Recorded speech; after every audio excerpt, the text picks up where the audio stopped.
Hey folks, back with another video. Let's dive into what stories got my attention today.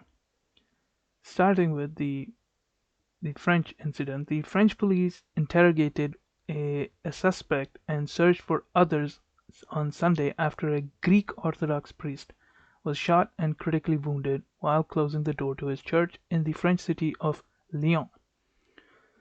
Investigators are trying to determine whether a man arrested Saturday night was the gunman behind the attack or has information about it, according to a police official. Now, the priest remains in critical condition after being shot with a hunting rifle, according to the official, who was not authorized to be. Now, the priest is not authorized to be publicly named, according to the police policy, apparently. Now, the motive for Saturday's shooting remains unclear. There is the anti-terrorism prosecutors are not investigating the case, and the Lyon prosecutors opened an attempted murder investigation. Now, it also came amid tensions within the Greek Orthodox community in Lyon. The priest, a Greek citizen, had had a long-running legal dispute with a former monk who was convicted of defamation, according to French media reports. The Greek Orthodox Holy Diocese of France identified the victim as Father Nicholas Kakavelakas and said he was scheduled to return home to Greece after his time working at the Lyon church. Quote, "We pray for his speedy recovery and unequivocally condemn all forms of violence." End quote.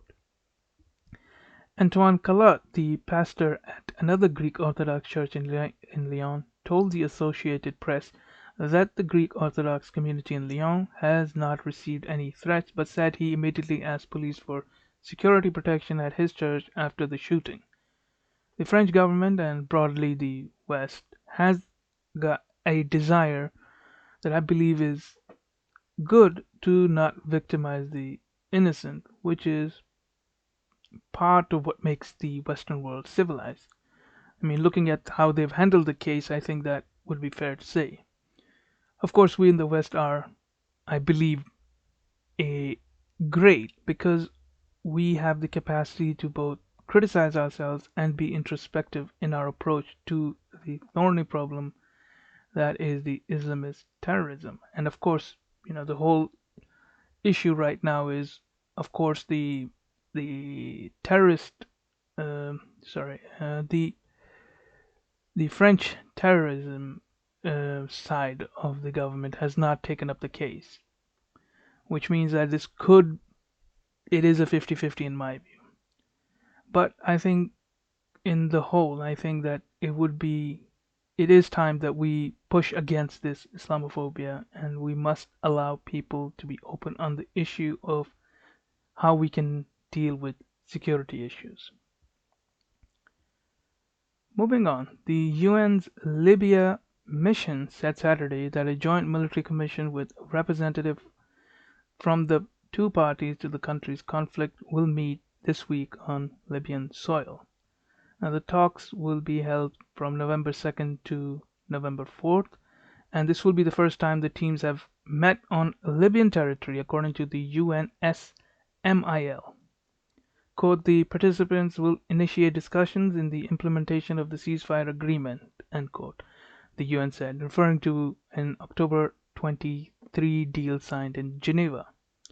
Now, talks will take place in Ghadames, a desert oasis some 460 kilometers southwest of the capital, Tripoli, near Libya's border with Algeria and Tunisia. The October 23 deal saw the two warring factions sign a, quote, "permanent," end quote, ceasefire deal intended to pave the way towards a political solution to the country's grinding conflict.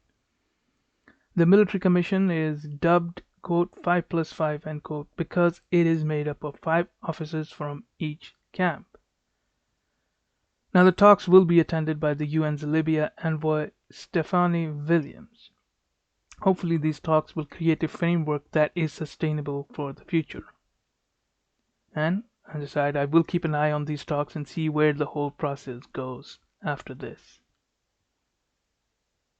Moving on, rescuers rescue efforts continue in the western Turkish city of Izmir on Monday, 3 days after a powerful earthquake hit in the Aegean Sea region, which has so far killed 81 people. And in Izmir alone, 79 people were killed, now making Friday's earthquake the deadliest in Turkey for nearly a decade. And two teenagers died on the Greek island of Samoa, the authorities have said, making it the full number 81. So far, more than 3,500 tents and 13,000 beds have been supplied to provide temporary shelter, according to the AFAD, which said that 962 people have been injured in Friday's earthquake. Now, more than 740 victims have so far been discharged from hospitals, the AFAD said. The Friday earthquake, which the Istanbul-based Kandili Institute said had a magnitude of 6.9, was centered in the Aegean Sea northwest of Samoa.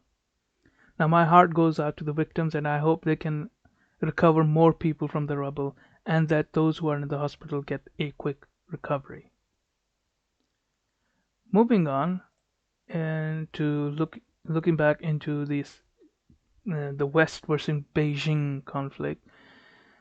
I mean, there have been many many sort of um, let's just say different people have come to different sort of let's just say the root cause of the problem. I mean, there are certain that according to this article they believe is superficial, which is the territory claims, the maritime space claims, the resources and the environment, and various other issues such as threats to freedom of navigation. But I believe, as this article says, I think that at the base of all this claim, the clash between the West and Beijing is actually the political system, where you have the communism, which has accelerated towards becoming more authoritarian, versus the democratic capitalism, and of course their underlying ideology and values. Now, although the US hoped that China's values and system would become more like its own, that is, it seems now apparent is unlikely and may have n- never been a possibility. Now, currently the US has declared China a quote strategic competitor end quote and a revisionist nation. Now, Beijing believes that Washington wants to contain and constrain the rightful rise and thereby continue the rightful rise of Beijing and thereby continue the US hegemony in the region. While China's rationale is primarily practical, i.e., self defense, the US rationale is more idealistic.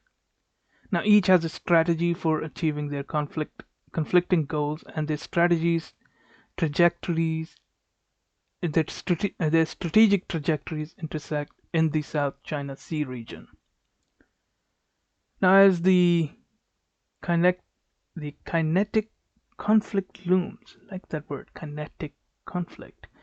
Anyway, as the kinetic conflict looms, the US needs to decide what it really wants and why, and most importantly, what it is willing to pay to get it, and if it's too much to reevaluate and adjust its goal. Is it willing to spend blood and increasingly dwindling treasury to continue to dominate militarily a sea and region that are not directly critical to its national security, but to trade? Will its populace support yet another pursuit of a vague goals in a foreign conflict halfway around the world?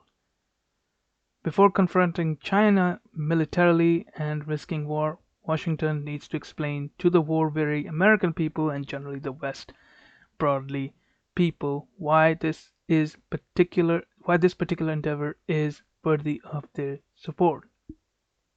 Now, indeed, leaders of both nations owe a clear and realistic explanation of why their people should support a potentially cataclysmic conflict that would significantly set back humanity, including themselves. Now, personally, I do not want the two sides to fight a full-scale war, but but I do think we have the irreconcilable differences since the two ideologies are at opposite sides of the spectrum. And it seems that under Xi Jinping, they are reverting back to their more, they're going to commit more atrocities over their own people as they did under Mao Zedong. And that is something I wish we knew a way to stop. The only thing I can say is that we need to get the Chinese government to apologize to their people and change their ways onto their people and nothing more. That even that I think is, I mean, it is a difficult goal to achieve even if we try limiting our goal to just that.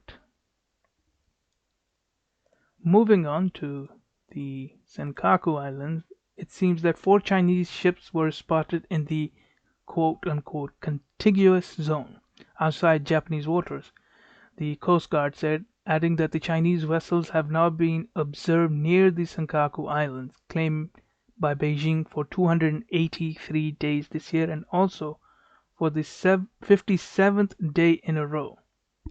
Now, China has ratcheted up pressure on Japan by sending its vessel into or near Japan's territorial waters around the islands.